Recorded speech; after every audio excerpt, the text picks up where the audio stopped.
Beetle Bonder, Beetle Blast. This channel has always been about me showing off my collection, and I just got something new for the collection, so obviously we're gonna show it off. Today we'll be looking at the, what year is it? Yeah. 1996 Big Bad Beetleborgs Beetle Bonder. And I will be dealing with my camera all day. Get this recentered. Alright. Now, for starters, it's a fairly basic toy. Also, I am missing, like, all of the figures. All I have is green. But I will go over a little bit on the figures in a second. There were also blue and red figures for the different Beetleborgs, obviously. White never got one, so yeah. Real quickly, I will go over this. I'll be going over these a lot more later if I get the AVs, but these do move a little bit. They can sit. It's all in one joint. And then the arms also move, but that's really it. The head doesn't move, nothing else moves. So, we'll stick them in the Beetle Bonder. And we'll close it up. I'll go over details later because that's not the fun part. This thing runs on 2 AAAs. My battery compartment was a little corroded, but it still works perfectly fine. Sometimes I might have to rub the batteries a little bit just to get it to work, but other than that, it's perfectly fine. So, on the back here, you might have already seen it. You got your speaker, battery compartment, and you got these little flaps for the different Beetleborgs. You got, the red one I can never remember. The red one, I know it's just red, but I don't remember what its, like, category was, in a way. Like, I know it's the blue Stinger Borg, I'm pretty sure. And then, in the sides here, you get your green Hunter Borg, which is the one we have inside it right now. But I can never remember red, and you can put all these up if you feel like it.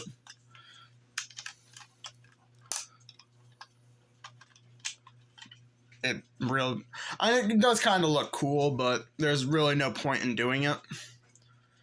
You weren't going to turn into like a rainbow Beetleborg or something, so I'm going to leave it in Green Hunter just so, like I said earlier, that's the one we have in it.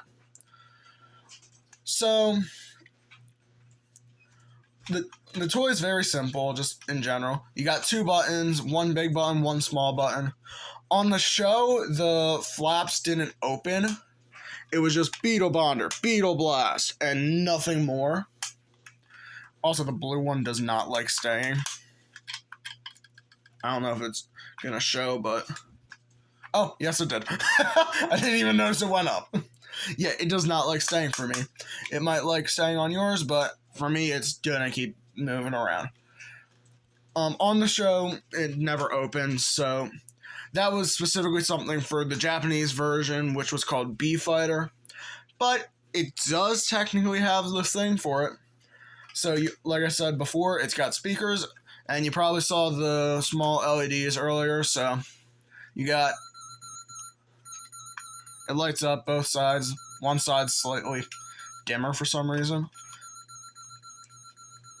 And you can just hold it. Drain your batteries like that.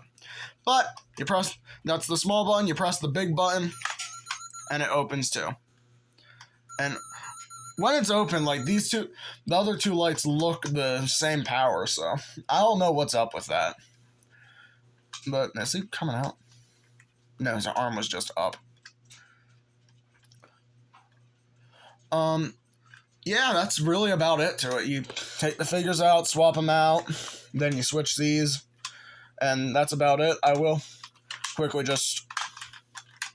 and I did show it, but I will show it with it opening real quick, just for everyone. If I actually get the figures, I most likely will do a second review on this. Yeah. It's really hard to get them to close sometimes. Just so I can actually show it with the figures in it. Or who knows, maybe I'll bring the Beetle board back. Maybe I'll bring the Beetle Bonder back when I do a review on the Beetle Battle Base and the AVs. There is no Beetle board for nothing. I just did that anyways. And just in case you didn't hear the audio, I'll just press the small button. It just plays that for like a fraction of a second. And that's really all there is to it. Very simple toy. I mean, it was made for kids, so it's understandable. In my opinion, it's a good size. My hands are pretty big, and it looks good in my hand. It is kind of hard to open it with nothing, really. But other than that, let's go over some of the detail real quick. It's a nice silver here. It's not like just gray. You can even see the shine on camera. It looks good. This is see-through plastic, but you can't really see through it. The chrome red looks nice. On the back, it's really just black, so there's nothing special back here. And then you open it up. This whole thing is just a sticker. But the good news is, it was placed on it before you bought it. So you didn't have to deal with that. And yeah, that's about all there is to the Beetle Bonder. There was a modern one, kind of like the Power Rangers Legacy Morphers and figures, but the only real difference is some, obviously, sound and light upgrades. It had a couple more figures that were just see-through. It had a light in the center that shined through it. And the sticker was replaced with like a properly embedded, like all of this is. So, that was the Beetle Bonder.